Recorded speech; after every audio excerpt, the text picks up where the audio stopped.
the flesh and bone temple.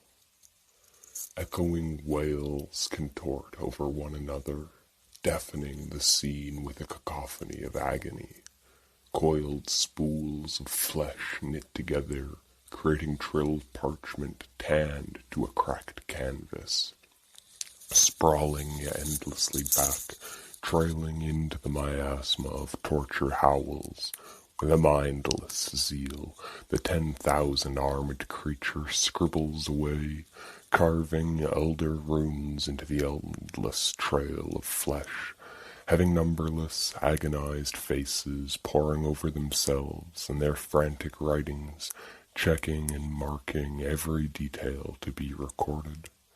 With a mistake, the tantamount creature self-cannibalizes, creating more of its medium, writing endlessly the happenings of past, present, and future, in flesh and in blood. The creature with crowded limbs and endlessly writhing heads bellows in constraint as the timeless cycles turn on, damned to be recorded, damned by the recorder. The cobwebs have been dusted, the pews set straight, the abbey calls to the faithful. I looked away, your beauty too much to bear. Where could I run? Your eyes, I found them everywhere. What was to be expected is hardly ever the reality we find ourselves in. The stories of marbled columns and vaulted ceilings, ivory sculptures and stained glass, the promised haven adrift in a cloud floating with nectar, perhaps with better alignment the scene would offer more than empty longing.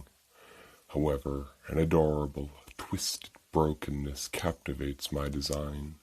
The fractal geometry is much more alluring than plain symmetry, cracking and breaking open every crevasse, opening geodes of fractal symmetry, loosening the torrent of potential, breaking free from the dream to see the flesh and sinew of my design, curled bone-like columns and sloped ceilings dripping with red nectar. Muscled masses bulge and flex, peering outwards with eyes that have never known rest. The halls twist inwards evermore, curling and bending, never forming straight lines. Caged doors of bone often lead to an open maw of gnashing teeth, or to chambers palpitating and wet, slick with tendrils feeling their way blindly through the twisting corridors, entwining with themselves in ecstatic displays.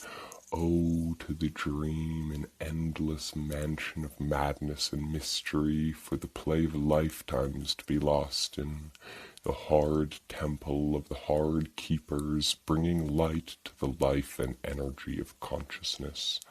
The temple knows when it has a visitor. The temple will accommodate to their every need.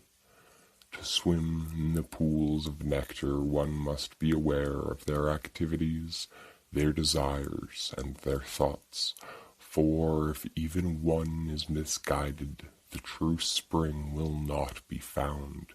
The seed of the mind will bloom only with nectar from the spring, attracting the serpents with 3 eyes. Be wary the spinning of the staff when the kettle sings. Practice rising with the serpents. Now ring the bell that makes no sound, announcing the path to be unbound. With sun and moon illuminating earth, the gates of heaven will not be mistook. All of the mountains and all of the rivers, the great pilgrimages and temples are all within. All of the maps and all of the methods, each one is hidden within. Don't be fooled, see how they reflect. As within, so without.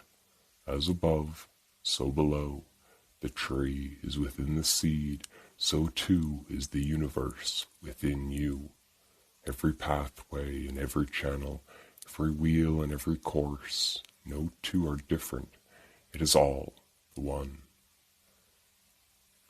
Mind creates division of dream and reality.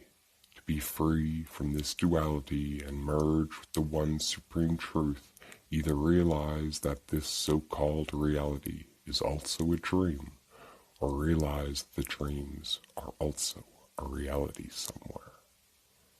Shunya.